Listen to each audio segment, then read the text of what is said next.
Hadirin disilakan duduk kembali.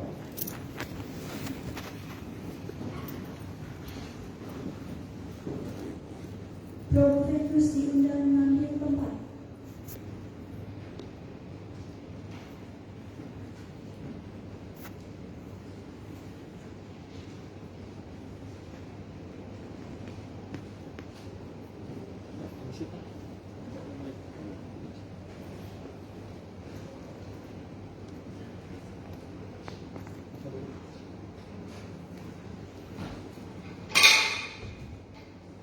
Pembukaan sidang ujian promosi doktor oleh Ketua Sidang.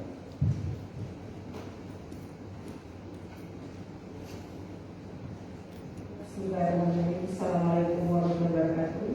Waalaikumsalam warahmatullahi wabarakatuh. Dengan memohon rahmat dan ridho Allah Subhanahu wa taala, Tuhan yang Maha Esa, dan dengan ucapan bismillahirrahmanirrahim, pada hari ini Jumat 5 November 2021, saya atas nama Rektor Universitas Negeri Gorontalo selaku Ketua Sidang Ujian Terbuka dengan ini menyatakan bahwa pelaksanaan ujian terbuka dalam rangka promosi doktor Saudara Yakob Nomo Nani saya nyatakan dibuka dengan resmi.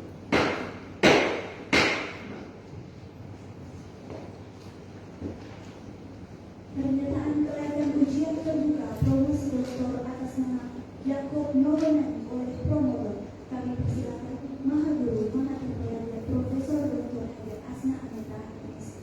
Prof. Petrus diundang mengambil tempat.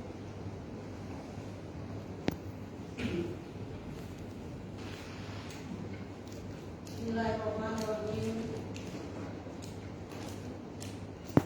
Sidang ujian terbuka hadirin yang saya hormati. Assalamualaikum warahmatullahi wabarakatuh. Waalaikumsalam warahmatullahi wabarakatuh. Selaku promotor, izinkan kami menyampaikan biodata singkat Prof. Petrus sebagai berikut. Nama Yakob Nomo Nani, SPD MSI, tempat tanggal lahir Gorontalo 21 November 1975, NIM 7016163033. Terdaftar sebagai mahasiswa program Doktor Administrasi Publik sejak Maret 2017 dan mengakhiri studi doktor pada hari ini Jumat 5 November 2021, tepatnya lama studi 4 tahun 8 bulan. Pada hari ini Prof. Petrus akan mengikuti ujian terbuka promosi doktor dan akan mempertahankan disertasi dengan judul Perilaku Birokrasi dalam Implementasi Kebijakan Peningkatan Perluasan Akses Pendidikan secara merata, studi kasus pada Dinas Pendidikan dan Kebudayaan Kabupaten Gorontalo. Prof. Petrus telah mengikuti seluruh tahapan akademik yang berlaku di Pasca Sarjana Universitas Negeri Gorontalo sejak perkuliahan, ujian, seminar, proposal, seminar pelayan dan disertasi, dan ujian tutup yang secara akademik diarahkan oleh tim promotor dan tim penguji internal. Selanjutnya telah dilakukan penilaian terhadap seluruh tahapan dan persyaratan akademik yang berlaku sebagaimana diatur dalam Permendikbud Nomor 3 Tahun 2020 tentang Standar Nasional Pendidikan Tinggi. Maka kami selaku tim promotor menyatakan bahwa Prof. Petrus Saudara Yakob Nomo Nani SPD MSI memenuhi syarat akademik untuk menjalani dan mengikuti sidang ujian terbuka promosi doktor pada hari ini.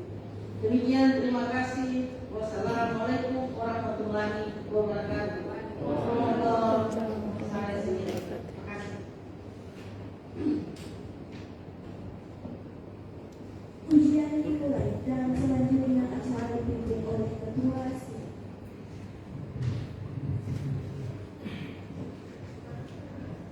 Terima kasih.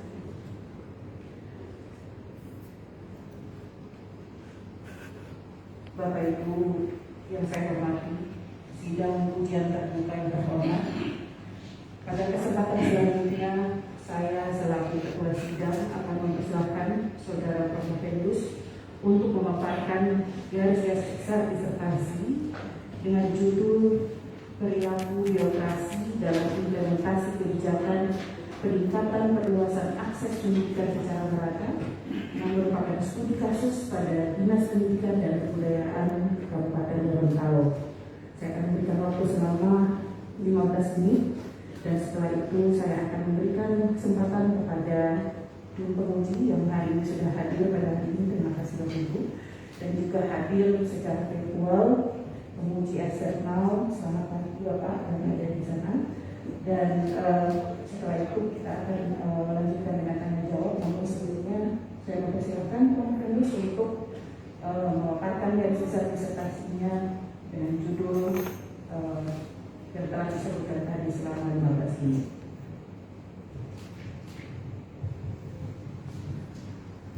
Bismillahirrahmanirrahim. Assalamualaikum warahmatullahi wabarakatuh. Assalamualaikum warahmatullahi wabarakatuh. Kami hormati pimpinan sidang,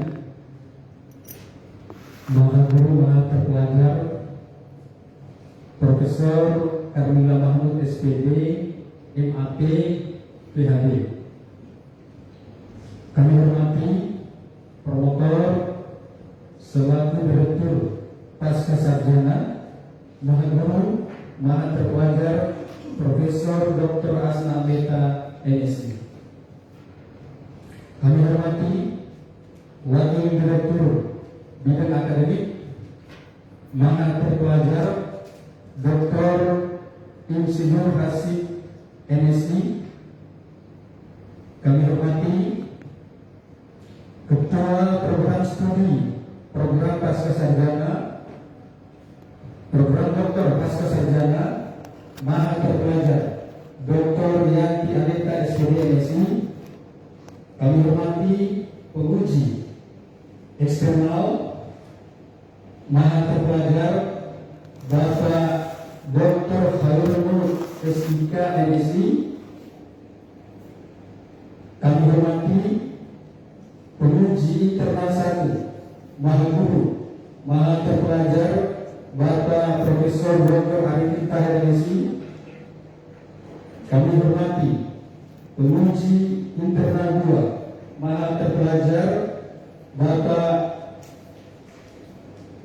Dr. Ulin Hamid, MSc. Kami hormati Kopromotor 1, Maha Terpelajar, Dr. Jori Abdul Samad, MSc. Kami hormati Kopromotor 2, Maha Terpelajar, Dr. Roslan Ilato, MPD.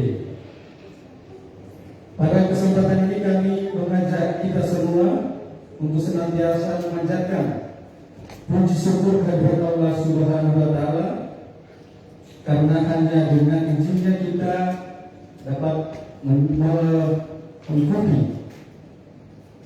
promosi disertasi pada hari ini. Dan tak lupa juga kita panjatkan salawat kepada baginda Rasulullah Sallallahu Alaihi Wasallam atas segala limpahan rahmat dan syafaat ilmunya, sehingga saya secara pribadi dapat menyelesaikan program doktor ilmu administrasi dan berada di hadapan Bapak Ibu penguji. Izinkan kami untuk menyampaikan poin-poin pemaparan hasil disertasi dengan judul Perilaku Birokrasi dalam Implementasi Kebijakan Peningkatan Perluasan Akses Pendidikan secara merata pada Dinas Pendidikan Kabupaten Gorontalo. Penelitian ini berangkat dari kerisauan kami di saat kami masih menjalankan tugas di pemerintah Kabupaten Gorontalo, yakni sejak berdirinya penerapan otonomi daerah, penyelenggaraan pendidikan masih banyak mengalami permasalahan, terutama pada lembaga pendidikan atau lembaga birokrasi pendidikan itu masih dijadikan sebagai subordinasi kekuasaan, sehingga pencapaian kinerja pemerataan pembangunan, pemerataan dan perluasan pendidikan tidak maksimal. Hal tersebut disebabkan oleh beberapa aspek. Pertama, dari permasalahan perilaku. Masalah pertama terdapat dalam penempatan pegawai atau pemerataan guru yang inkonsisten. Penempatan guru tidak sesuai dengan kebutuhan sekolah. Lalu kemudian terdapat ada gap disposisi antara struktur dalam birokrasi, kemudian budaya paternalisme birokrasi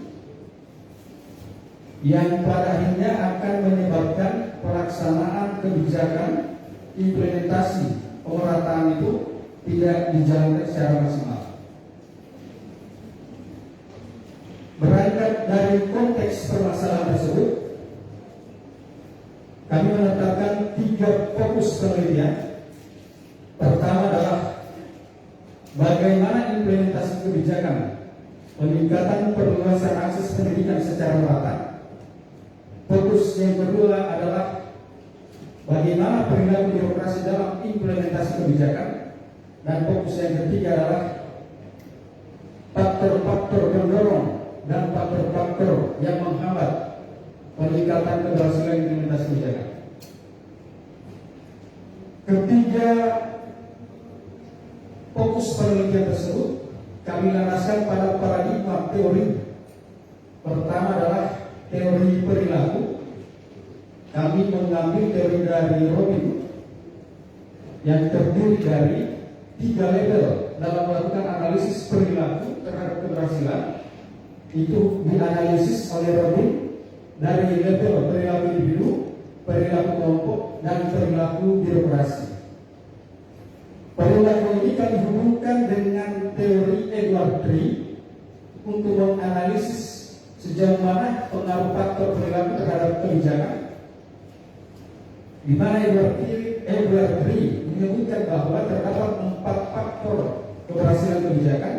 Pertama adalah komunikasi, faktor sumber daya pendidikan, faktor disposisi, dan struktur birokrasi. Dari paradigma teoris tersebut,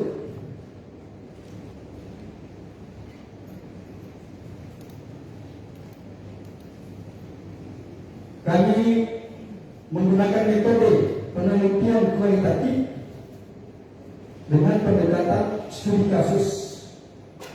Pengumpulan data dilakukan melalui proses wawancara dan analisis data dilakukan berdasarkan pendekatan Miles dan Haberman. Hasil penelitian pada level perilaku birokrasi, kami mengkategori hasil penelitian atau hasil disertasi pada landasan teori Robbins. Perilaku birokrasi di level individu terdapat 2 aspek. Pertama adalah aspek pendorong dan kedua adalah aspek penghambat. Pada tingkat individu, pengetahuan, disiplin, motivasi, dan kemampuan kerja serta tanggung jawab itu sangat mempengaruhi kinerja pemerataan dan perluasan pendidikan. Namun di sisi lain juga ada beberapa faktor perilaku yang menghambat pelaksanaan kebijakan, seperti inkonsistensi perilaku dalam hal penempatan pegawai dan pengelolaan anggaran, lalu tidak seragamnya pemahaman pegawai secara individu terhadap esensi kebijakan, dan dominan individu lebih loyal terhadap atasan daripada loyal terhadap aturan. Pada tingkat kelompok, faktor pendorong terhadap efektivitas kebijakan dapat dideskripsikan dari 3 aspek. Pertama adalah terdapat pembagian tugas yang jelas, tegas di kelembagaan dinas. Pembagian kewenangan secara tegas juga dilakukan secara hierarki. Lalu kemudian pembagian tanggung jawab berdasarkan tupoksi. Jadi jelas siapa bertanggung jawab untuk apa. di dalam kelompok. Hal yang menghambat dari perilaku kelompok pertama adalah perilaku paternalisme yang terbangun antara atasan dan bawahan. Paternalisme ini masih kental dan dia menghasilkan atau memberi dampak pada patologi birokrasi atau perilaku yang menyimpang, sehingga terjadi penyimpangan anggaran dan pembengkakan anggaran di Dinas Pendidikan Kabupaten Gorontalo. Dalam hal pengambilan keputusan juga masih didominasi oleh atasan. Bawahan itu tidak memiliki kewenangan dalam pengambilan keputusan. Dominasi itu dimiliki oleh atasan, sehingga atasan dalam penyelenggaraan pendidikan memiliki peran sentral dalam menciptakan keberhasilan. Bila mana atasan tidak ada, juga terdapat penundaan pelayanan pendidikan. Semua tergantung pada atasan, kecuali atasan mendesentralisasi kewenangannya pada bawahan. Faktor penghambat lain dari aspek kelompok yaitu rendahnya pelibatan pegawai dalam pengambilan keputusan, seperti misalnya dalam pergeseran anggaran, dalam penempatan pegawai dan lain sebagainya. Kurangnya keterbukaan manajemen. Lalu pada aspek perilaku birokrasi ada beberapa hal yang mendorong keberhasilan pendidikan itu. Pertama adalah pendekatan yang dilakukan untuk mengukur keberhasilan dengan pendekatan kinerja, sehingga menjadi jelas penggunaan anggaran dengan pendekatan ini. Lalu kemudian ada aturan tentang disiplin pegawai, penerapan manajemen berbasis sekolah, dan partisipasi publik, pelibatan masyarakat dalam berbagai penyelenggaraan pendidikan seperti sanggar kegiatan belajar, penyelenggaraan PAUD oleh masyarakat dan lain sebagainya. Tetapi yang menjadi faktor penghambat pada level organisasi adalah adanya aturan yang terkadang tumpang tindih dan sering berganti-ganti. Kedua adalah kebijakan itu dijalankan masih secara sentralistis atau secara top down dari bupati sampai ke pegawai level bagian bawah. Publik di dalam pelaksanaan kebijakan itu dianggap sebagai komplementer atau sebagai unsur pelengkap. Ini yang menyebabkan hambatan-hambatan di tingkat organisasi.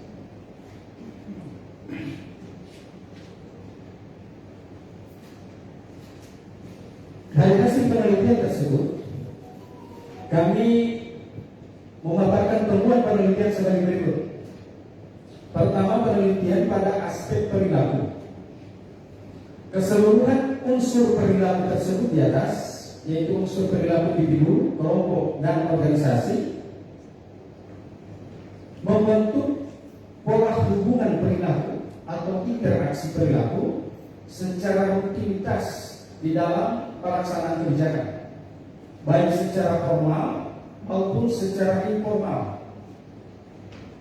Secara formal, pola hubungan perilaku terbentuk dari sistem pembagian tugas, pembagian tanggung jawab dan kewenangan berdasarkan struktur organisasi formal.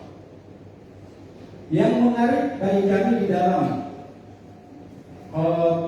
penelitian ini adalah pola hubungan perilaku yang terbentuk berdasarkan hubungan emosional. Jadi pola hubungan perilaku dari fakta empiris tidak hanya terbentuk secara formal, tetapi juga terbentuk secara informal.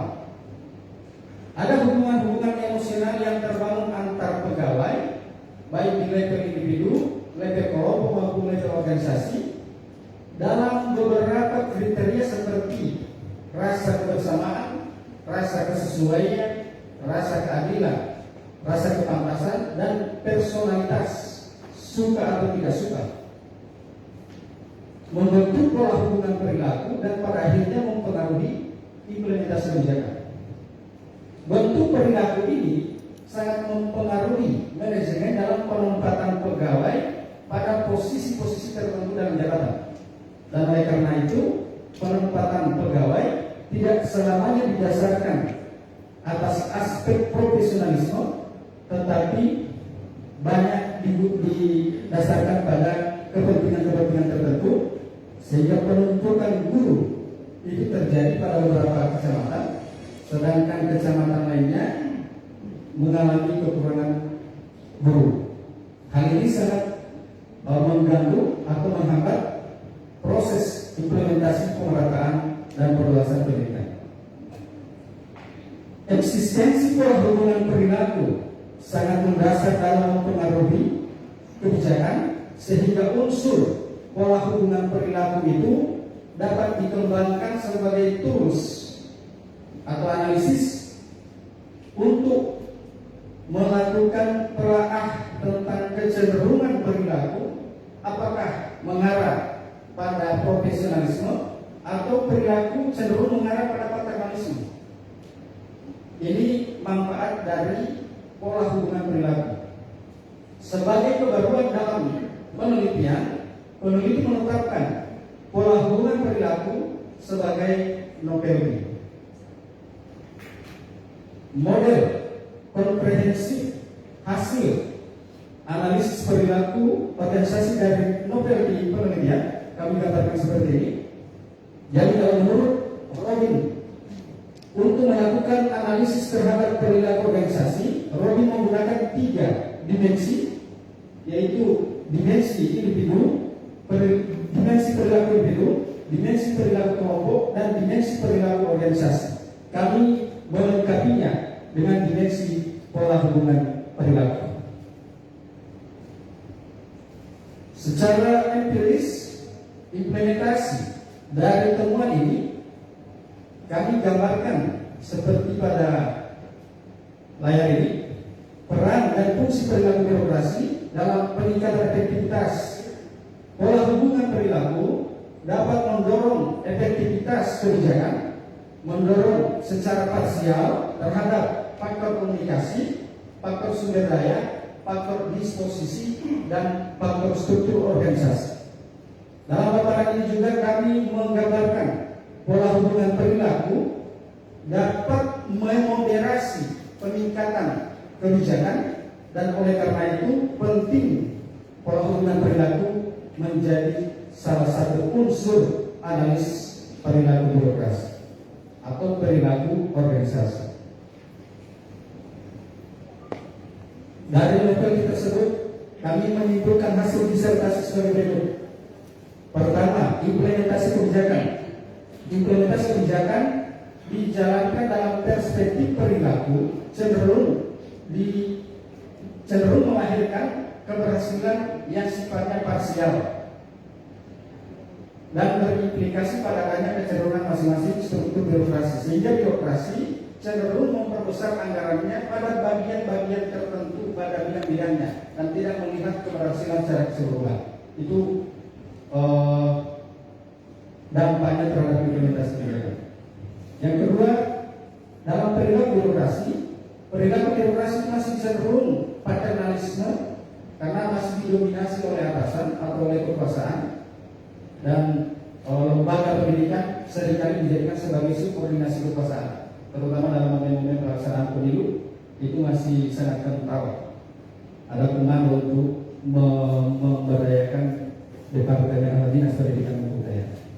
Dampak dari faktor perilaku tersebut, perilaku cenderung mengabaikan aspek profesionalisme dan seringkali menimbulkan pencapaian kinerja yang berbeda. Ada kesenjangan antara pencapaian kinerja. Di satu sisi APM di Dinas Pendidikan itu rata-rata dari tahun 2016 itu sangat maksimal, rata-rata 97,04%. Di tahun 2020 dia 102%. Itu pada aspek APM. Tetapi pada aspek SPM dia mencapai kinerja yang hanya 64%. Capaian kinerja itu menggambarkan bahwa perhatian perilaku pemerintah di bidang pendidikan itu hanya memaksimalkan pemenuhan daya tampung, tetapi belum memperhatikan kualitas sarana pelayanan pendidikan. Kalau daya tampung diperhatikan secara maksimal, tetapi kualitasnya yang belum maksimal. Kami menyarankan melalui penelitian ini untuk dinas pendidikan kiranya dapat menerapkan implementasi kebijakan secara komprehensif, lalu dengan pendekatan kinerja, dengan proses pelibatan atau memasukkan nilai-nilai keterbukaan dan pelibatan publik secara maksimal supaya pelaksanaan pendidikan atau pemerataan dan perluasan pendidikan dapat mencapai kebijakan sesuai dengan tujuan yang diharapkan. Demikian pemaparan poin-poin hasil disertasi kami, dan kami ucapkan terima kasih atas waktunya. Wabillahi taufiq wal hidayah. Wassalamualaikum warahmatullahi wabarakatuh. Baik, terima kasih Pak Pendus. Dan untuk kesempatan selanjutnya saya akan berikan kesempatan kepada setiap penguji yang akan saya berikan waktu selama 5 menit dengan urutan sebagai berikut. Yang pertama saya akan mempersilakan Dr.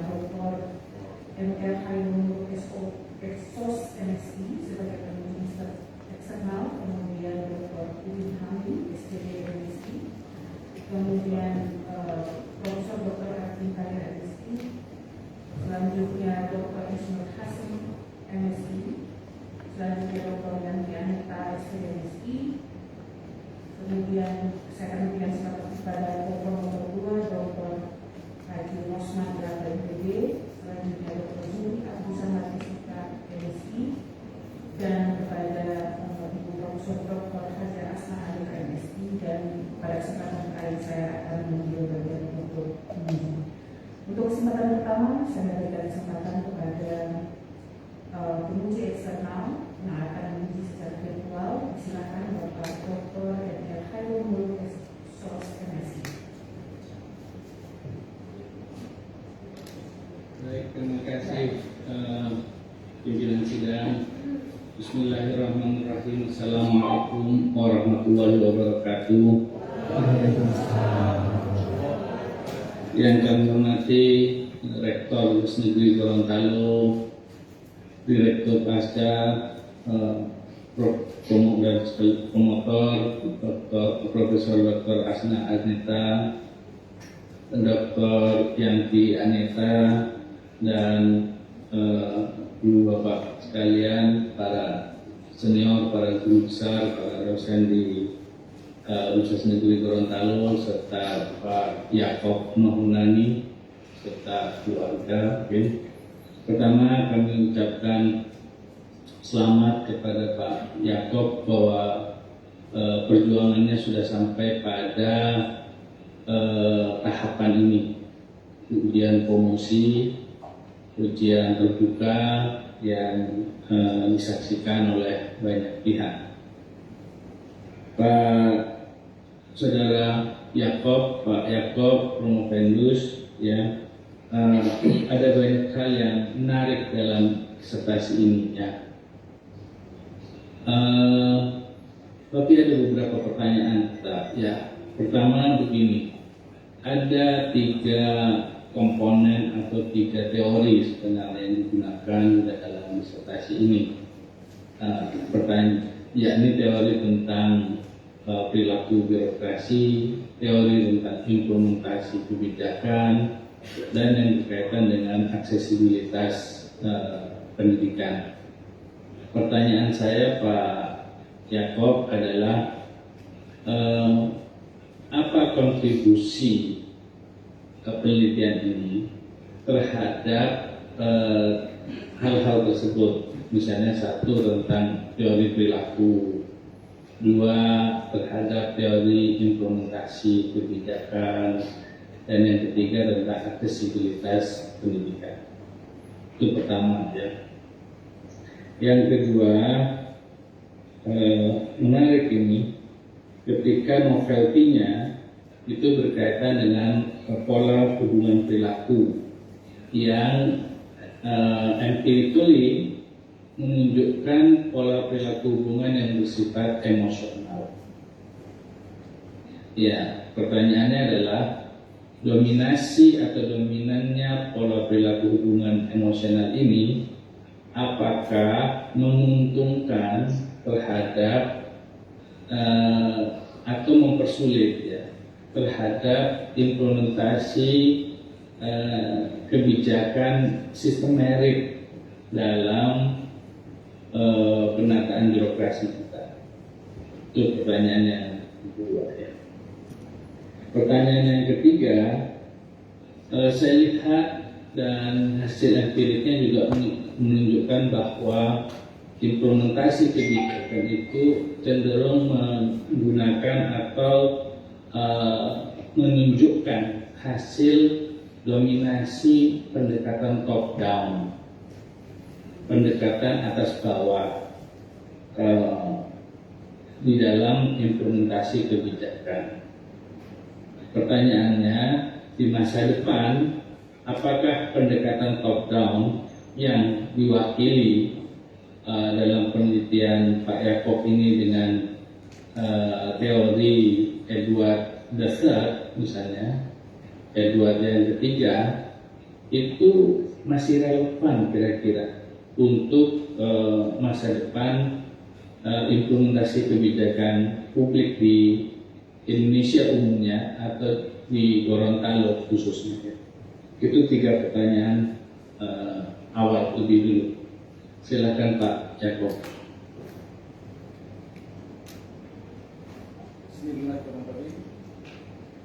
Terima kasih Pak Wakil Pelajar Dr. Khairul Buhu. Untuk pertanyaan pertama, apa implikasi penelitian ini terhadap kebijakan? Kami menggambarkan bahwa dari teori perilaku yang saat ini digunakan, misalnya berangkat dari teori Robbins tentang analisis perilaku secara individu, secara kelompok, dan secara organisasi, itu pada implikasinya menghasilkan peningkatan kebijakan efektivitasnya secara parsial. Birokrasi itu melahirkan kebijakan secara parsial. Robbins tidak menggambarkan secara komprehensif. Dia hanya memberi garis-garis besar tentang level perilaku. Dan birokrasi bingung mau diterapkan bagaimana kalau cuma level-level seperti ini. Sehingga kami berpandangan bahwa teori Robbins ini digunakan oleh pemerintah pada menciptakan kebijakan secara parsial, misalnya menciptakan kebijakan dengan meningkatkan motivasi pegawai, meningkatkan kepuasan kerja pegawai. Nah, masing-masing lembaga seperti itu dan berlomba-lomba untuk meningkatkan efektivitasnya masing-masing. Itu dari teori perilaku. Kalau implikasinya ke dalam implementasi kebijakan, memang terlihat ada dorongan pendekatan secara bottom-up melalui perilaku birokrasi, tetapi pola hubungan perilaku akan mendorong birokrasi untuk mengembangkan kemitraannya dengan masyarakat. Kami menilai saat ini penerapan teori implementasi kebijakan itu masih dominan dilakukan oleh pemerintah dan publik dianggap sebagai aspek pelengkap atau komplementer. Nah, dengan kondisi seperti itu, publik atau program pemberdayaan, program-program pemerintah, baik itu di pemerataan maupun di perluasan, itu tidak mendapat dukungan penuh karena publik bersifat apatis, diajak bergabung untuk membahas kebijakan ini serempak, itu hanya sekedar mengumpulkan undang-undang yang penting dia sudah hadir, tetapi untuk mengadopsi nilai-nilai publik itu sama sekali tidak dilakukan. Kami berpendapat secara mendalam harusnya birokrasi itu baik itu pendidikan maupun secara umum, birokrasi adalah milik publik, bukan milik pemerintah. Dan itu kami telah melakukan bahas secara mendalam di penelitian ini.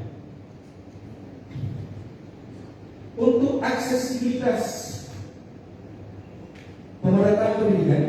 Jadi kami menilai dalam fakta empiris, karena proses pengambilan keputusan, misalnya di dalam penetapan anggaran itu masih dominan oleh kekuasaan, dominan oleh bupati.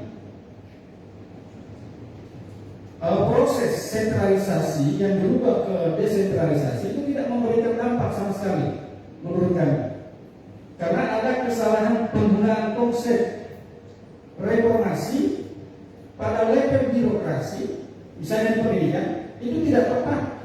Karena birokrasi itu sendiri adalah mendelegasikan kewenangan pada biro yang terkecil. Jadi reformasi itu yang dilakukan selama ini menurut pandangan kami itu harus dirubah paradigmanya. Jangan di birokrasi yang reformasi. Karena birokrasi itu memang maknanya mendelegasi kekuasaan. Jadi untuk apa reformasi birokrasi? Ini penggunaan makna yang ganda di Indonesia. Dan ini adalah sebuah yang muncul terjadi di negeri kita. Hemat kami, reformasi harusnya pada aspek administrasi publik sebagai induk dari keilmuan birokrasi. Jadi tidak tepat reformasi di bidang pendidikan. Itu menurut kami sangat tidak tepat, karena makna birokrasi itu sendiri adalah mendelegasi kewenangan penyidik yang paling bawah. Terima kasih. Itu untuk pertanyaan pertama. Untuk pertanyaan yang kedua, pola hubungan perilaku birokrasi. Apakah menguntungkan sistem merit di dalam birokrasi? Pola hubungan perilaku birokrasi kami mengambil bahwa aspek ini adalah atau unsur perilaku ini sebagai unsur analisis keberhasilan kebijakan, itu meningkatkan hubungan antara pengambil kebijakan dan pelaksana kebijakan. Nah, pola hubungan yang terjadi antara pengambil kebijakan dan pelaksana kebijakan itu seakan-akan terputus pada selesainya tugas masing-masing. Pengambil kebijakan begitu mengeluarkan kebijakan sampai di situ tugasnya, lalu kemudian implementasi, melanjutkan, dan seakan-akan terputus pada tahap implementasi. Harusnya ada pola hubungan yang terbangun antara kedua atau dalam merit system, sehingga pola hubungan perilaku itu lebih menguatkan pendekatan secara merit system dalam implementasi kebijakan. Karena efektivitas adalah suatu hal yang harus dicapai secara komprehensif, tidak dicapai secara parsial. Nah, kesalahan penerapan sistem kebijakan di Indonesia, baik itu pendekatan top down, pendekatan bottom up, pendekatan hybrid, apapun pendekatan yang diterapkan, itu masih berimplikasi pada pelaksanaan kebijakan secara parsial. Ini yang harus dirubah melalui pola pendekatan perilaku birokrasi. Pertanyaan yang ketiga adalah implementasi kebijakan hasil bottom up. Memang kami melahirkan pendekatan ini, pola hubungan perilaku, dengan mendasarkan pada teori-teori secara top down, karena memang fakta empirisnya pelaksanaan implementasi secara top down. Tetapi kami juga mengadopsi nilai-nilai perilaku secara top down. Namun menurut kami itu hanya menghasilkan efektivitas secara mikro. Sedangkan efektivitas yang kita harap terbangun di dalam birokrasi pemerintah itu adalah efektivitas secara makro. Efektivitas yang didasarkan pada pola-pola hubungan saling kepercayaan antara politik, birokrasi, antara pembuat kebijakan dan pelaksana kebijakan. Pola hubungan yang dibangun di atas nilai-nilai universal, di atas nilai-nilai Pancasila, bukan di atas nilai-nilai yang kita kaji selama ini adalah nilai-nilai yang bersifat individualisme. Efektivitas seringkali kita memandang dari aspek individualisme, sehingga kita mengabaikan nilai-nilai keterbukaan, nilai-nilai kebersamaan, nilai-nilai persatuan, dan lain sebagainya. Mungkin demikian, Pak. Terima kasih.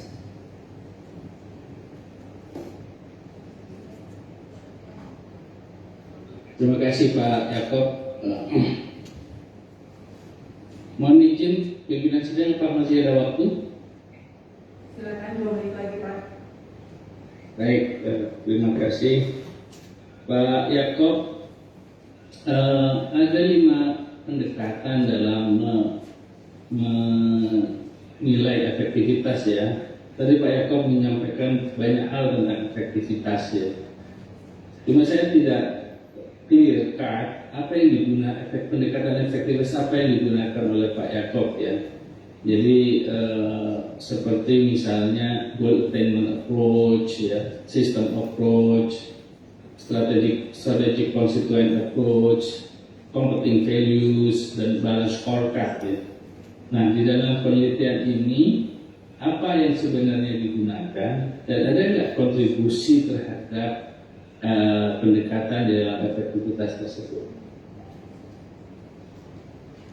Iya, terima kasih Pak Dokter. Ini adalah pendekatan efektivitas menurut Norton yang ada 5 tentang pendekatan pencapaian tujuan, pendekatan sistem, dan terakhir yang terbaru adalah pendekatan keseimbangan. Kami tidak memfokuskan pada salah satu pendekatan karena kami melihat fakta empiris yang lebih menggunakan pendekatan pada keseimbangan, sehingga itu di dalam penilaian kebijakan atau efektivitas kebijakan di pemerintahan itu menggunakan pendekatan kinerja. Nah, lalu kemudian kami tidak memfokuskan pada salah satu karena keterkaitan pencapaian efektivitas juga tidak harus mengabaikan pendekatan berdasarkan sistem, pendekatan pencapaian tujuan, dan lain-lain sebagainya. Jadi demikian Pak Dokter, terima kasih. Baik, terima kasih atas jawaban-jawabannya yang sangat baik, Saudara Promovendus. Terima kasih juga kepada pimpinan sidang, saya kira cukup. Baik, terima kasih Bapak Dr.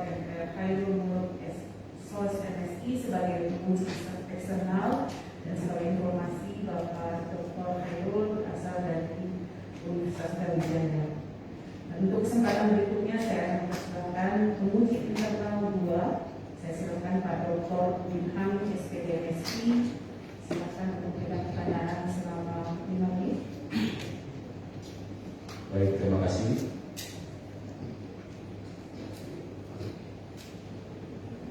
Assalamualaikum warahmatullahi wabarakatuh. Yang saya hormati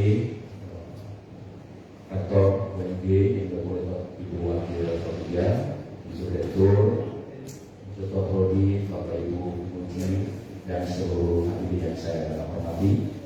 Yang saya hormati dosen saya, Bapak Dr. Khairul Muluk. Terima kasih atas ilmunya.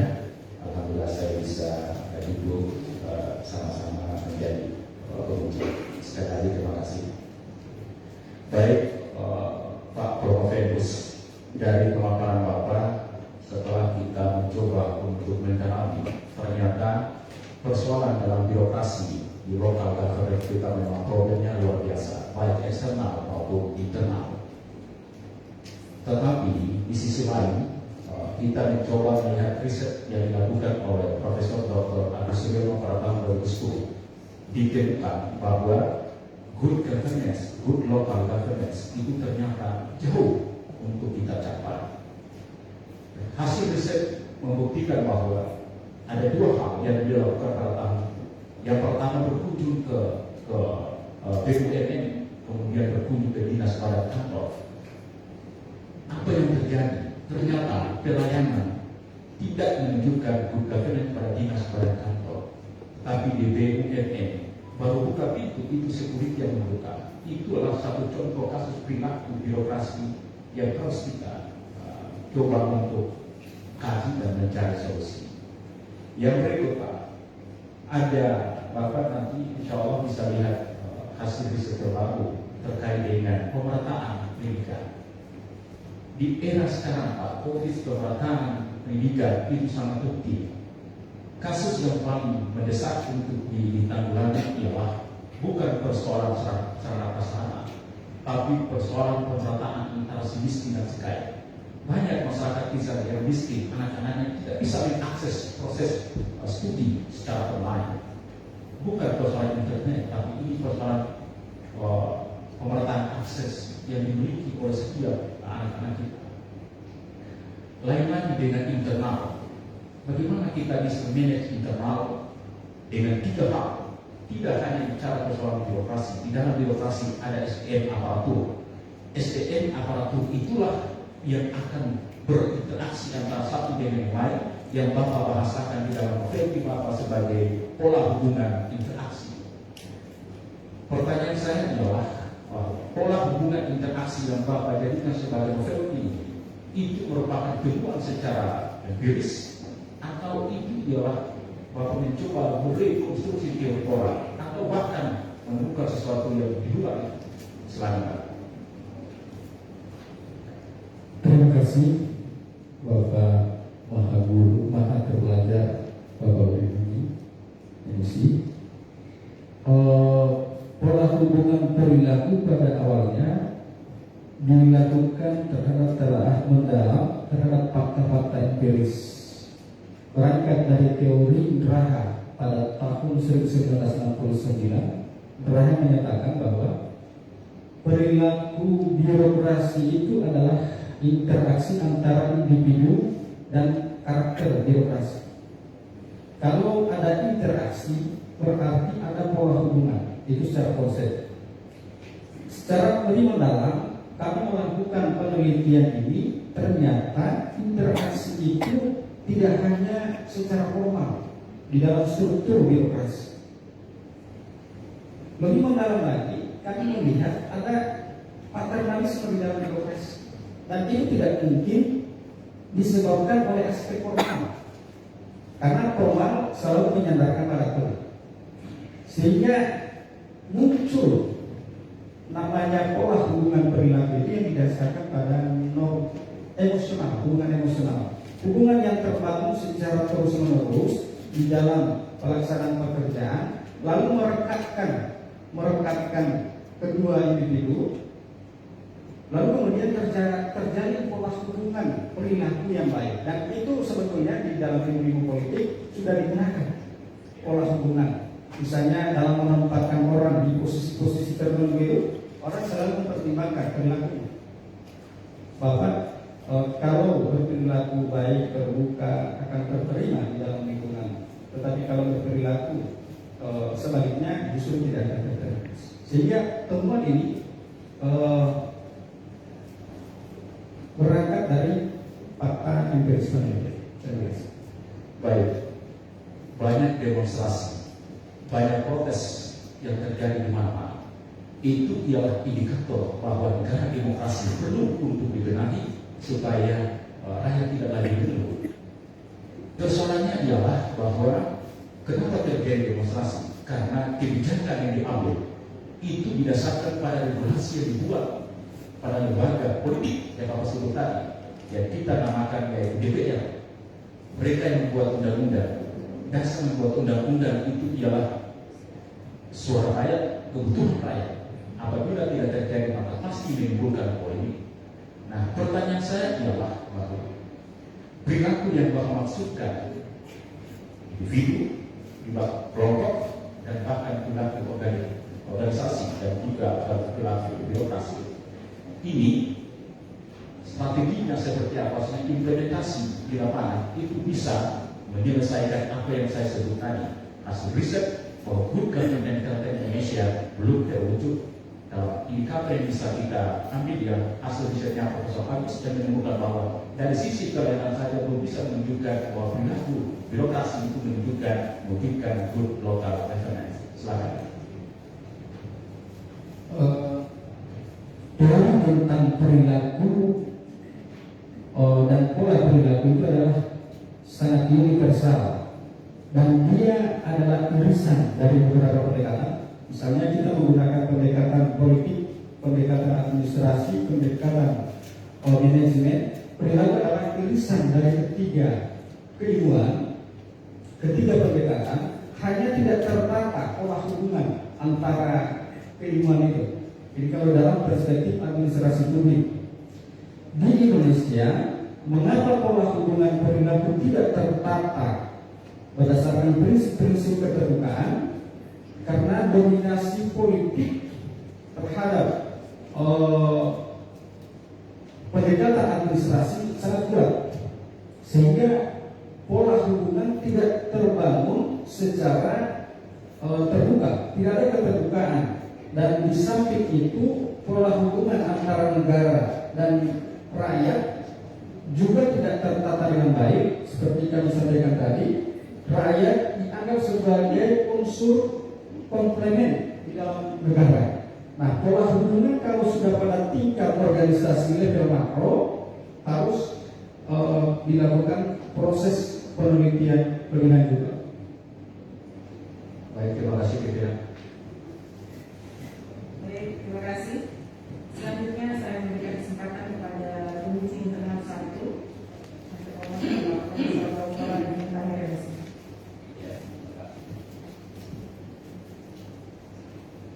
Assalamualaikum warahmatullahi wabarakatuh. Yang hormat Ketua Pimpinan Sidang, yang hormat Prof. dan Dr. yang hormat tim komisi internal buat saya Pak Amin. Pak Yakob, siap Pak Yakob? Insyaallah. Ya. Yang pertanyaan ini banyak sekali. Ini aku kasih ngomong Pak Yakob. Karena kita ini cuma ada satu pertanyaan. Jadi kita pelan-pelan saja Pak Yakob. Ya. Memang menarik ini hubungan Pak Yakob. Pola hubungan birokrasi, pola hubungan perilaku. Tadi Pak Yakob mengatakan bahwa dalam teori yang diikuti dari Stephen Covey ada 3: individu, kelompok, dan birokrasi. Ya. Menurut saya, ya, bahkan banyak juga ditranslate dan Stephen Covey ya anak-anak kedua saja, bahkan juga pola dan individu dan kelompok. Birokrasi itu maksudnya ada kelompok. Jadi ada perilaku kelompok, ya, termasuk di sini perilaku birokrasi, perilaku mahasiswa, perilaku orang Gorontalo, itu masuk dalam perilaku kelompok. Ya. Jadi dia bukan merupakan satu variabel tertentu, tapi dia masuk dalam variabel perilaku kelompok. Sementara Pak Yakob ini membahas ketiga, ya, perilaku individu, perilaku kelompok, dan perilaku birokrasi. Kalau menurut saya perilaku birokrasi itu perilaku kelompok. Kemudian Bapak menemukan hubungan, pola hubungan perilaku. Jadi pertanyaan pertama itu tentang 3 yang sampaikan menurut saya dengan 2. Birokrasi itu masuk dalam perilaku kelompok. Jadi bagaimana Bapak menurut saya dengan 2. Yang kedua, singkat-singkat saja perilaku hubungan, ya, Bapak sampaikan tadi. Di dalam teori yang lain itu ada di dalam mengatakan bahwa salah satu yang bisa mempengaruhi perilaku di dalam organisasi adalah humanitarianisme, hubungan antar manusia. Apa bedanya dengan hubungan perilaku, pola hubungan perilaku? Kan sudah ada di situ humanitarianisme, hubungan antar manusia. Ya, jadi saya meminta pendapat dari saudara Eko Enus, ya, sementara sama itu ada yang lain. Kemudian yang terakhir, ya, saya mengatakan di Kabupaten Gorontalo tidak konsisten di Kabupaten Gorontalo. Makanya Pak Yakob dia mungkin ada dari Gorontalo, ya, dari Kabupaten Gorontalo. Padahal di dalam menempatkan Gorontalo sudah ada tinggal. Ada SOP-nya, ada keruhnya di Kabupaten Gorontalo tentang sistem penjajahan PNS. Mungkin Pak Yakob menemukan hal yang di Kabupaten Gorontalo sesuatu hal yang inkonsisten pengungkapan. Kalau sudah mengatakan itu baru secara umum, kalau cuma satu dua kasus itu bukan. Mana menurut pandangan saya? Ada 3 ya. Silakan. Terima kasih. Izin pimpinan sidang telah sudah. Pertama, Robin mengembangkan teori perilaku itu awalnya dari Josh and Jones. Ada bukunya 1996. Josh and Jones ini melakukan analisis terhadap perilaku membagi 3, yaitu perilaku individu, perilaku kelompok, dan perilaku birokrasi. Lalu kemudian oleh Robbins di 2010 dalam bukunya Behavior Organization itu dikembangkan tetap dengan 3 variabel. Saya sebetulnya juga setuju kalau dia dijadikan 2 variabel. Kedua, konsep hubungan human relation itu di pemerintahan daerah juga sudah diterapkan, Pak. Di pemerintah daerah ada humas, hubungan manusia, hubungan human relation itu juga diterapkan, sudah di mana-mana diterapkan. Konsep hubungan manusia itu kita diperkenalkan oleh Elton Mayo pada tahun 1930, hubungan kemanusiaan. Dari sana berangkat seluruh kajian tentang perilaku organisasi dan perilaku organisasi. Nah, Elton Mayo di dalam teori hubungan kemanusiaan itu hanya menggambarkan nilai-nilai sifatnya universal, keadilan, keterbukaan itu perlu diterapkan di dalam peningkatan efektivitas. Bedanya dengan temuan penelitian ini lebih spesifik pada hubungan perilaku yang lebih bersifat emosional. Kalau hubungan perilaku secara formal memang sudah terbangun dalam struktur, bahkan di pemerintah daerah juga sudah terjadi. Inkonsistensi perilaku memang sudah ada aturan tentang undang-undang disiplin PNS, dan itu menjadi acuan pemerintah daerah. Biasanya dia secara umum menyarankan syarat kepangkatan dan pengalaman kerja. Jika kedua syarat ini terpenuhi, maka pengambil kebijakan akan memilih sesuai dengan kriteria yang dimiliki. Di pendidikan lebih spesifik, Pak. Di pendidikan itu penempatan guru harus dilakukan berdasarkan analisis kebutuhan sekolah. Di sana itu ada dokumen analisis pendidikan. Nah, bupati menurut dan hampir dominan wawancara kami dapatkan bahwa penempatan guru itu tidak dilakukan berdasarkan analisis kebutuhan pendidikan. Semua ada pendekatan-pendekatan yang melalui jalur-jalur kekuasaan. Nah, itu yang menyebabkan guru di Kabupaten Gorontalo itu dia menumpuk di 3 kecamatan. Kecamatan Talaga CS, lalu Kecamatan Limboto, lalu kemudian di bawah. Nah, kecamatan yang jauh itu mengalami kekurangan guru, dan lebih spesifik lagi kebutuhan sekolah ini didasarkan pada profesional dan keahlian yang dimiliki oleh guru. Jadi tidak hanya undang-undang disiplin yang hanya menyarankan kepangkatan dan pengalaman kerja, tetapi di pendidikan disyaratkan ada, misalnya kalau guru olahraga, jadi terus guru olahraga yang dibutuhkan. Tidak ada guru olahraga juga tidak tercantum di dalam undang-undang tentang disiplin pegawai. Terima kasih. Ya, cukup. Baik, terima kasih. Selanjutnya saya memberikan kesempatan kepada Bapak Dr. Insinyur Hasan Rizky. Baik, terima kasih Ketua Sidang yang terhormat saudara Prof. Mohon ya, mudah-mudahan hari ini masih berkah dan hari bukan keramat. Ada salah seorang sahabat tersebut pun berkata, al ilmu imamun amal. Jadi ilmu itu harus lebih dulu baru amal. Mudah-mudahan ini menjadi inspirasi ya bagi pemerintah daerah, masukan untuk memperbaiki hal ini.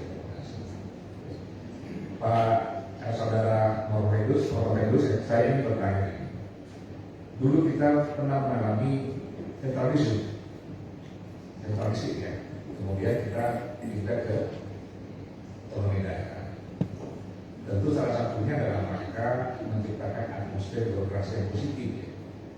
Tetapi dari paparannya Norvedus saya melihat tidak ada bidangnya seolah-olah.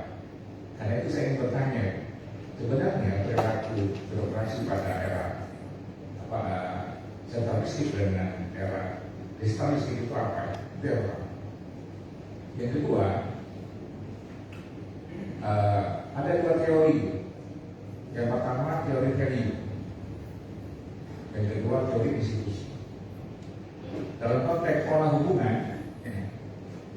hubungan perilaku tadi, supaya menciptakan atmosfer birokrasi yang positif, mana yang lebih didahulukan, value-nya atau institusinya?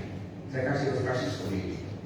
Dulu orang sangat optimisme dengan KPK akan memberhentikan kasus korupsi. Itu kalau itu digunakan kan dari institusi. Ternyata KPK-nya ada korupsi semakin banyak. Ternyata institusi itu tidak bisa menyelesaikan.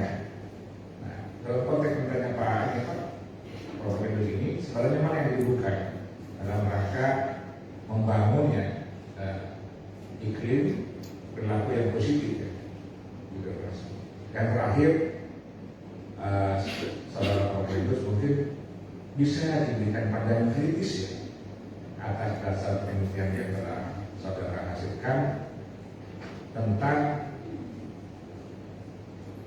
pelaksanaan kebijakan yang ada ini dalam perspektif akademik. Terima kasih. Terima kasih. Kami izin menjawab. Sentralistik dan desentralistik dalam paparan kami tadi memang tidak memberikan perilaku, tidak cukup memberikan dampak yang terlihat secara konkret dalam penyelenggaraan birokrasi pemerintahan. Desentralistik kita mengabaikan peran masyarakat dan semua dilakukan dari atas ke bawah, tidak peduli apa masyarakat menerima atau tidak. Sedikit membaik pada desentralisasi, kita mencoba mendelegasi kewenangan ke pemerintah daerah karena Indonesia itu biasanya berangkat dari Indonesia lebih menggunakan pendekatan yang sifatnya fenomenologis, pendekatan terjadi dulu baru dirubah. Indonesia itu menurut hemat kami dia merupakan nilai-nilai dasar yang dia punya. Ada landasan filsafat yang mendasari bagaimana negara dijalankan, sehingga orang berani mengatakan bahwa Pak Presiden tidak paham Pancasila karena memang kita selalu kejadian lebih dulu baru apa. Jadi pendekatan fenomenologis di dalam keilmuan kami seperti itu. Desentralisasi itu seperti yang dijelaskan tadi pada penanya pertama, reformasi dilakukan itu sebetulnya sebuah lelucon di dalam pelaksanaan karena birokrasi itu adalah maknanya kita mendelegasi kewenangan ke unit-unit yang paling bawah, ke strict birokrasi istilahnya, ke birokrasi yang berhadapan langsung dengan publik. Makna birokrasi adalah biro adalah unit dan kreasi dalam kekuasaan. Kita mendelegasi kekuasaan ke unit yang paling bawah. Dan itu kita tidak maknai. Kita belum sanggup memaknai itu karena proses politik, komunikasi politik terlalu kuat di dalam penyelenggaraan administrasi negara. Oleh karena itu, pelaksanaan reformasi, saya meyakini di dalam hasil penelitian tidak akan berhasil. Yang kedua, pembentukan KPK, apakah kita harus menggunakan pendekatan institusional ataupun pendekatan nilai, mana lebih dulu dilakukan? Ini juga adalah sebuah kesalahan bangsa. Sebuah kesalahan kita berangkat. Ini juga lelucon Pak. Lelucon bangsa kita yang saya coba gambarkan. Kita membentuk KPK dari aspek permena. Kita menetapkan dulu isu korupsi itu sebagai ordinary crime, seakan-akan ada kedaruratan. Kalau dari aspek normatif, kalau dia darurat, harusnya keluar perpres, bukan undang-undang. Itu satu. Tetapi ini KPK kan bentuk dengan undang-undang, tidak masalah, karena sudah jalan. Kalau misalnya ordinary crime-nya, yang kita ini dari perspektif administrasi publik. Di Indonesia ini, administrasi publik ini diabaikan. Lebih banyak pendekatan itu dilakukan secara politik dan pendekatan hukum. Sehingga KPK itu lembaga banci, lembaga yang tidak jelas apakah dia lembaga eksekutif atau lembaga yudikatif. Dan dia bertolak belakang dengan teorinya Montesquieu. Ada teori Montesquieu itu ada 3. Kita membagi lembaga secara eksekutif, yudikatif, dan legislatif. Nah ini KPK tidak jelas dia di lembaga apa. KPK tidak jelas karena tidak menggunakan pendekatan administrasi publik. Yang digunakan adalah pendekatan politik, pendekatan fenomenologi tadi. Nah, dikatakan sebagai lembaga yudikatif, dia memiliki kewenangan untuk melakukan penyadapan. Itu hanya tugas yudikatif.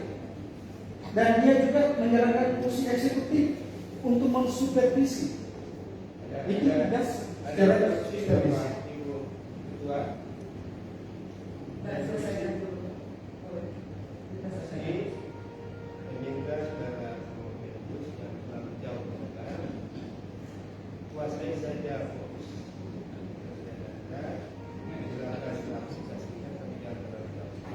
Ya, terima kasih. Jadi pendekatan mau dikatakan apakah pendekatan nilai dan pendekatan institusi, saya ingin menggambarkan kalau kita sekarang menggunakan pendekatan institusi, dan saya menggambarkan penting juga untuk melakukan pendekatan nilai. Karena contoh yang berikan tadi adalah KPK, kami mohon maaf, kami sempat sedikit. Kira-kira begini, terima kasih.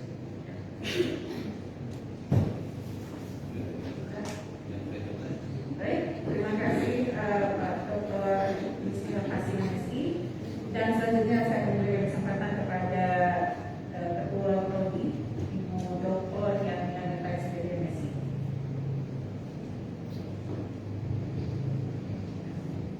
Terima kasih pimpinan sidang yang saya hormati, penguji eksternal, tim promotor, tim penguji, serta para undangan yang hadir, teristimewa Promovendus Pak Yakob. Pertama-tama saya ucapkan selamat. Alhamdulillah Pak Yakob akhirnya juga berada pada posisi ini pada ujian terbuka. Dan saya tahu proses perjalanan studi dari Pak Yakob, walaupun banyak rintangan yang juga dapat melalui. Oke, Pak Yakob, pertanyaan saya tertarik dengan novel yang Pak Yakob sampaikan, yaitu adalah pola hubungan perilaku. Ya. Kalau bicara tentang pola hubungan perilaku, ini merupakan pendekatan yang menghendaki penerapan netralitas dari birokrasi. Nah, dengan asumsi seperti ini, dengan hasil atau novel yang Pak Yakob tawarkan, ini punya asumsi bahwa pola hubungan perilaku itu nantinya akan mampu menjadikan implementasi kebijakan perluasan akses pendidikan secara merata itu akan lebih baik di Kabupaten Gorontalo.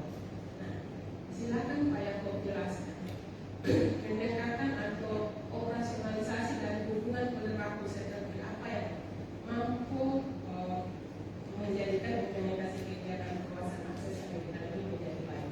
Silakan Pak. Izin menjawab pimpinan sidang. Pola hubungan perilaku di Dinas Pendidikan Kabupaten Gorontalo mengarah pada 2 aspek. Pertama, mengarah pada profesionalisme dengan capaian kinerja APM-nya 97,4%, itu rata-rata, angka rata-rata. Dan mengarah pada pendekatan yang sifatnya paternalistik. Kami mengangkat pola hubungan sebagai temuan penelitian untuk mendekati setiap pelaksanaan implementasi kebijakan, apakah pendekatan kebijakan itu dia mengarah pada nilai-nilai profesional atau mengarah pada nilai-nilai paternalisme. Itu yang kami angkat. Kalau ini diimplementasikan pada Dinas Pendidikan dan Kebudayaan Kabupaten Gorontalo, maka seharusnya fungsi perilaku dia lebih diadopsi misalnya pada perencanaan pendidikan, lebih diadopsi, kita lebih membangun hubungan pola baik kemitraan dengan publik, lalu kemudian kita benar-benar menjalankan nilai-nilai atau partisipasi masyarakat. Di Kabupaten Gorontalo itu seandainya saja kalau pihak swasta tidak menyelenggarakan pendidikan swasta, sektor swasta, itu banyak sekali kekurangan anggaran dan guru. Nah, sayangnya pola hubungan antara pemerintah dengan sektor swasta itu belum ditata dengan baik karena aspek yang pertama adalah keterbukaan. Pemerintah untuk mengatasi keterbatasan anggaran dan keterbatasan guru itu harusnya meningkatkan atau melakukan promosi terhadap penyelenggaraan swasta oleh swasta. Harus dibangun kemitraan dengan swasta, juga dibangun kemitraan dengan publik melalui penyelenggaraan pendidikan penyetaraan. Kalau publik lebih pada pendidikan penyetaraan dan swasta itu hanya lebih pada organisasi misalnya Muhammadiyah itu yang berpartisipasi dalam membangun sekolah. Partisipasi publik belum terlihat secara jelas karena publik selalu melihat peluang. Apakah kalau saya berinvestasi ke pendidikan lebih menguntungkan atau berinvestasi? Nah, ini harus didorong oleh pemerintah melalui pola hubungan keterbukaan dan kemitraan yang baik. Terima kasih. Ya, jadi Pak Yaakob, selanjutnya lebih diperjelas dan lebih dipertegas operasionalisasi dari pola hubungan yang menjadi novel kita dari Bapak ini, sehingga ini akan mampu dan bisa dilaksanakan atau bisa diterapkan di dinas yang menjadi lokus penelitian Bapak. Saya rasa cukup. Terima kasih. Terima kasih dan selanjutnya saya berikan kesempatan kepada co-promotor Bapak Dr. Dosman Bakri. Silakan Pak. Terima kasih. Assalamualaikum warahmatullahi wabarakatuh.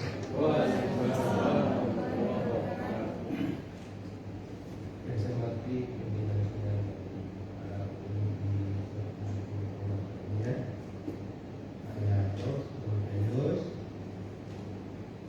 apapun hasil penelitian, apalagi penelitian disertasi, pasti begitu dikomunikasikan di lokasi penelitian, pasti ada tantangan. Oleh karena itu hasil saya adalah inilah kesimpulan penelitian saya, tetapi harus diperkuat dengan data empirik, baik yang diperoleh melalui angket, angketnya harus valid, tepat mengukur variabel itu, dan angketnya harus reliable, tetap bisa digunakan di mana saja. Jadi Pak Yaakob harus pertahankan bahwa hasil penelitian saya ini sudah melalui kegiatan-kegiatan ilmiah. Inilah angket yang saya gunakan, yang saya sudah uji. Dia sudah valid, tepat, dan dia sudah reliable, tetap bisa digunakan di mana saja. Itu harus dipegang. Kemudian yang kedua, data yang saya peroleh sehingga saya simpulkan itu, di samping saya peroleh melalui angket yang valid dan reliable, juga melalui wawancara yang tuntas. Pegang di sini Pak, sehingga kita tidak mudah dilembawakan oleh lekas. Penelitian ini saya telah laksanakan berdasarkan kegiatan ilmiah dan instrumennya ini paling dan tuntas wawancara berpegang. Kemudian yang kedua, tidak perlu jawab. Yang kedua, Kendalanya adalah bagaimana mensosialisasikan atau menginformasikan utamanya kepada lokasi penelitian. Akan mengalami hambatan karena pasti mereka juga punya pendapat lain.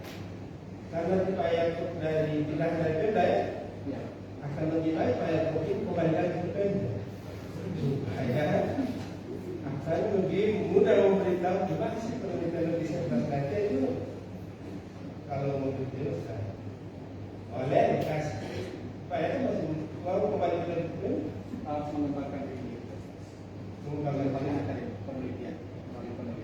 Ya, jadi tahan di situ Pak. Pasti akan menjadi kontroversi begitu demokrasi. Tahan. Penelitian saya melalui kegiatan-kegiatan dia, instrumen saya paling terlihat dan wawancara saya adalah wawancara. Sekali lagi terima kasih. Assalamualaikum warahmatullahi wabarakatuh. Terima kasih. Dan selanjutnya saya akan silakan co-promotor 1 Bapak Dr. Zubair Abdul Samad SK MSI. Silakan. Ya, terima kasih pimpinan sidang dan tim promotor, komisi internal dan eksternal, teman-teman yang hadir di forum ini. Pak Yaakob mau sekira banyak yang sudah diungkap terkait dengan hasil kajian saudara, dan memang di hasil penelitian saudara ini secara banyak tentang perilaku individu, perilaku kelompok, dan perilaku birokrasi. Kemudian ada saja juga faktor pembawa dan faktor penghambat. Jadi faktor penghambat itu ada teman saudara inkonsisten, kemudian alternatif dan yang dan di sana ternyata ada ketemukan pada pola hubungan perilaku itu menjadi sudah tadi sudah banyak juga oleh kemudian sebelumnya. Saya ingin bertanya kepada saudara, jadi perilaku birokrasi dan implementasi kebijakan itu dalam perspektif sistematis negara Kesatuan Republik Indonesia itu seperti apa? Pandangan saudara, silakan.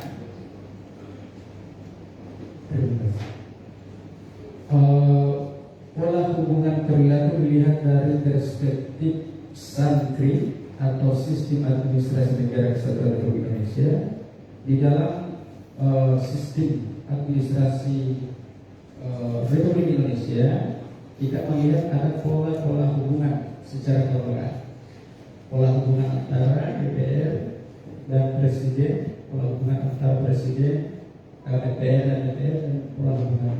Nah, pola hubungan itu terbangun secara konstitusional, dan malah kita sudah berubah meratifikasi undang-undang dasarnya sudah 4 kali sampai hari ini. Sudah banyak ada ketambahan beberapa lembaga negara. Saya MTI juga sudah jadi lembaga negara, dan lembaga lain seperti KPK dan lain sebagainya. Sehingga pola hubungan secara konstitusional sudah agak meluas. Nah, untuk menata itu tidak cukup secara formal dilakukan, tetapi juga kita menata pola hubungan berdasarkan nilai-nilai perilaku atau nilai-nilai filsafat, nilai-nilai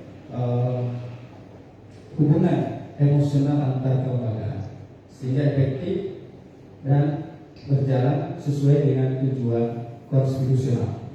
Nah, kami menilai di dalam SANKRI itu lebih banyak terapan-terapan pola hubungan secara formal, sementara pola hubungan perilaku dia mengambil dua pendekatan, tidak hanya pendekatan formal, tapi juga ada pendekatan secara informal. Terima kasih. Ya, terima kasih. Baik, terima kasih. Alhamdulillah kita sudah menuju ke berikutnya Ibu ya. Masih semangat? Ya. Terus. Baik, saya akan mempersilakan Ibu Direktur sekaligus sebagai Sekretaris Kunci dan sekaligus sebagai promotor, Ibu Profesor Dr. Hajar Kasmana Mirta MSI. Silakan Bu. Terima kasih. Bismillahirrahmanirrahim. Assalamualaikum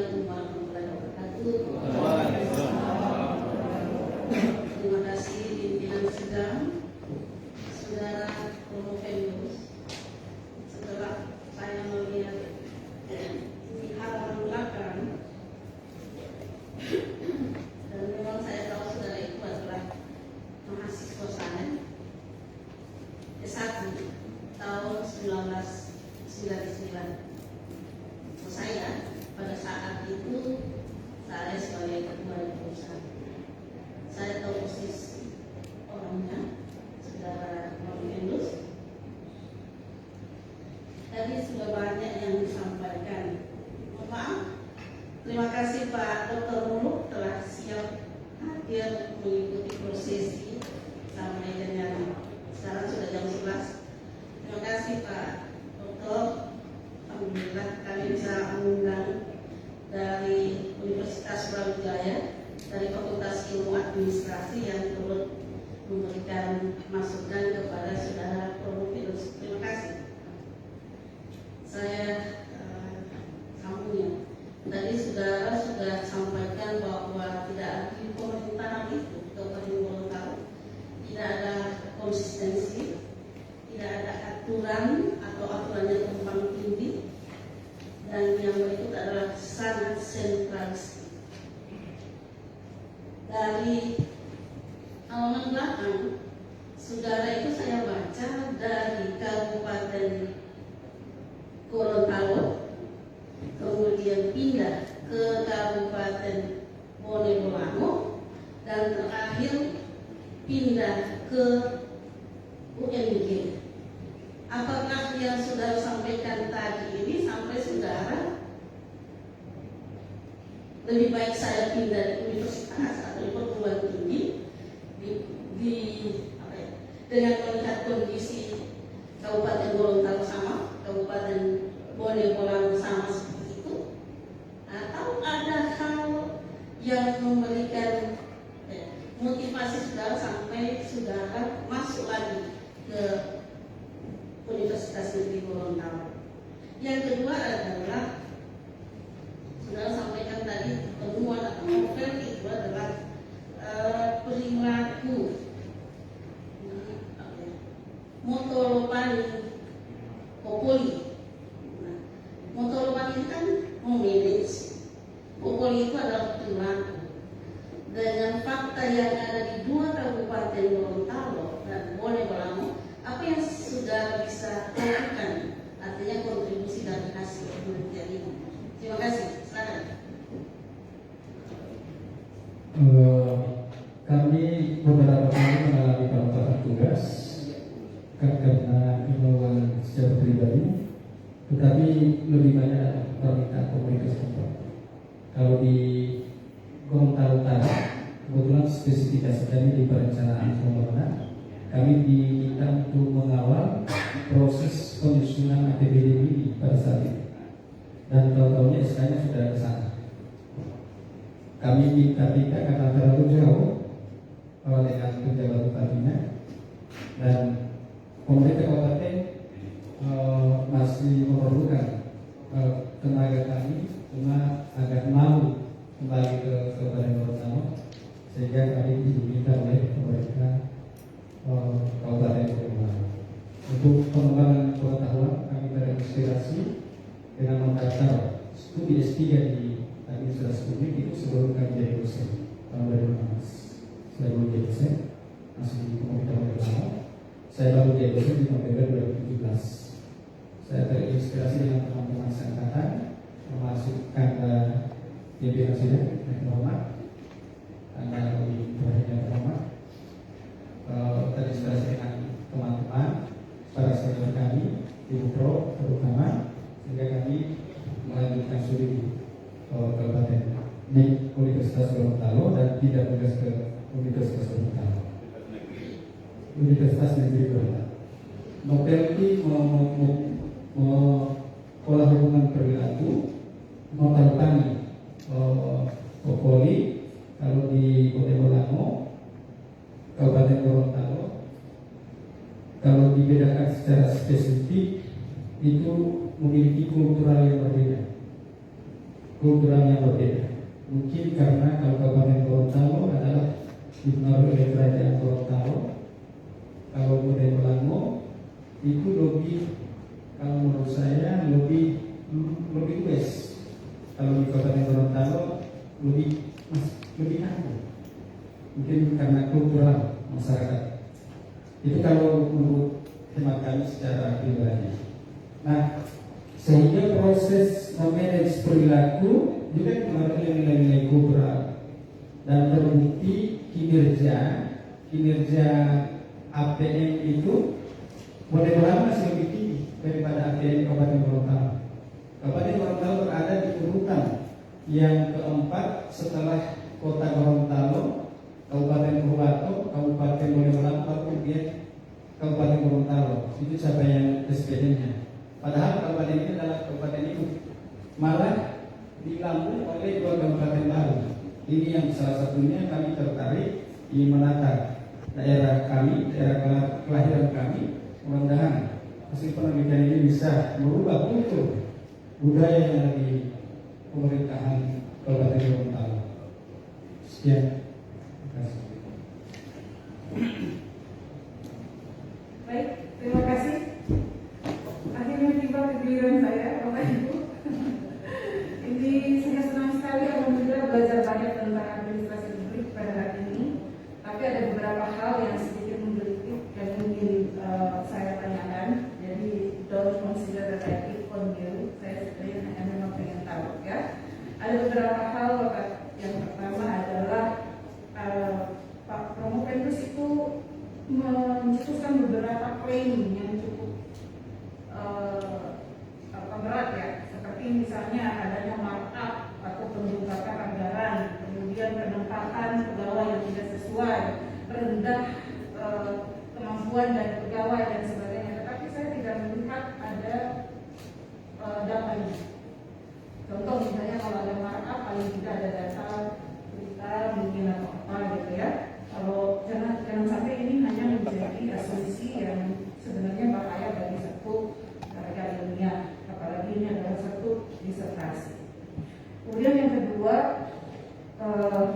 diberitahukan bahwa salah satu hal yang menjadi menghambat itu adanya top down gitu ya, top down implementasi kebijakan. Tetapi yang saya tanyakan, apakah top down ini akan selamanya menjadi hambatan dalam satu implementasi kebijakan? Karena menurut hemat saya sendiri ada beberapa poin, ada beberapa hal sesuai dengan kondisi di mana top down itu dibutuhkan. Mungkin yang saya harapkan dari hasil penelitian ini adalah batasan dari top down itu sebenarnya kalaupun memang tidak bisa, batasannya seperti apa. Kemudian yang berikutnya Pak Promopendus adalah ini kan novelnya penemuannya adalah tentang pola hubungan perilaku. Kalau kita bicara pola berarti ada patternnya ya Pak ya. Ada pattern dan saya coba mencari pattern itu. Pola hubungannya itu kayak gimana gitu. Interaksi, kalau namanya pola hubungan berarti ada interaksi perilaku ya Pak ya. Dan saya cari patternnya itu tidak ada, tetapi lebih ke pattern yang ada itu lebih ke implementasi dari pola hubungan perilaku itu sendiri. Kalau memang ini adalah satu novel, pertanyaan saya adalah ke depan kita akan menghadapi society 5.0. Saya tidak bicara lagi industrial 5.0 karena ilmu Bapak lebih sesuai dengan society 5.0. Kalau kita menghadapi 5.0, apakah temuan Bapak ini tentang pola perilaku atau pola hubungan perilaku ini bisa applicable untuk kondisi terbaru kita gitu, dalam menghadapi society 5.0. Nah, idealnya kayak gimana sih sebenarnya yang diharapkan dari pola hubungan perilaku ini, idealnya seperti apa? Jadi Bapak bisa menjelaskan secara singkat dan secara jelas ini ideal loh, dan ini yang harus kita terapkan, dan ini hasil yang akan kita harapkan. Dan yang terakhir adalah bagaimana Bapak untuk mendiseminasi hasilnya. Kalau hasilnya ini hanya berhenti di disertasi, ya ada gunanya perjuangan Bapak selama beberapa tahun untuk memperjuangkan menghasilkan satu novel yang luar biasa ini. Saya kira itu saja beberapa hal yang ingin saya konfirmasi ke Bapak dan bisa menjawab sekarang. Silakan. Terima kasih pimpinan sidang. Kami mohon izin untuk menjawab dari pertanyaan terakhir, yaitu tentang Society 5.0 itu suatu konsep yang dilahirkan oleh pemerintah Jepang oleh pemerintah Jepang di tahun 2019. Ini adalah kritik terhadap 4.0 yang lebih menekankan pada perkembangan teknologi, lalu kemudian 5.0 itu menekankan pada pendekatan musuh manusia, tetapi dia pada pelayanan sistem. Ini sangat aplikatif karena 5.0 itu dia menggambarkan semua kegiatan itu sudah harus tersistem. Masyarakat tidak harus ke kantor untuk melakukan pelayanan. Jadi mengandalkan teknologi lalu kemudian peningkatan sumber daya manusia. Nah, di dalam budaya masyarakat di sana, di Jepang ya, masyarakat semakin kritis. Kalau dia mendapatkan pelayanan yang tidak puas, dia akan mengkritisi pemerintahannya. Oleh karena itu mereka melahirkan tentang konsep Smart Society 5.0 dan ini sangat aplikatif, insya Allah hanya perlu didukung oleh teknologi. Malpraktek yang terjadi di Kabupaten Gorontalo itu berdasarkan hasil wawancara, ada temuan tentang penyalahgunaan dana hoax di tahun 2020 oleh BPK. Lalu kemudian penempatan pegawai itu ada dominasi dari hasil wawancara, hampir semua pegawai itu menyatakan bahwa penempatan guru belum sepenuhnya didasarkan pada data analisis kebutuhan pendidikan, sehingga fakta empiris sekarang terjadi penumpukan guru terjadi di beberapa kota terdekat dengan kota kabupaten. Boleh saya interupsi sedikit, Prof. Jadi untuk data yang akan Prof. disampaikan, silakan dimasukkan saja ke dalam disertasinya. Dan semuanya mungkin tidak perlu diungkapkan di sini, tetapi data tersebut sangat dibutuhkan bagi validasi hasil dari disertasi ini. Terima kasih. Untuk pola hubungan kami gambarkan seperti dalam paparan sana. Kami tidak masukkan dalam slide. Ini pola hubungan yang terjadi secara empiris di Kabupaten Gorontalo. Runtannya seperti ini. Jadi mulai dari karakter birokrasi yang penuh dengan aturan-aturan, karakter individu yang tentang kemampuan, pengetahuan dan lain sebagainya, lalu kemudian terstruktur sampai menghasilkan APM 97,04% dan SPM 64%. Terima kasih. Terima kasih. Alhamdulillah selesai proses tanya jawab bagi sesi ujian kali ini.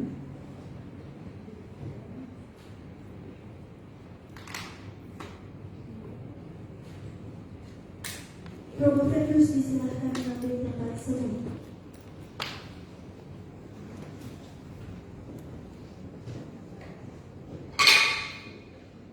Rapat Dewan Penguji, sidang ujian diskors oleh Ketua Sidang.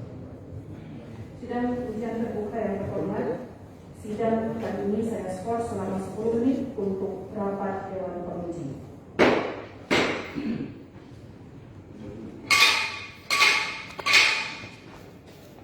Ketua Sidang bersama anggota Dewan Penguji meninggalkan ruangan. Hadirin dimohon berdiri.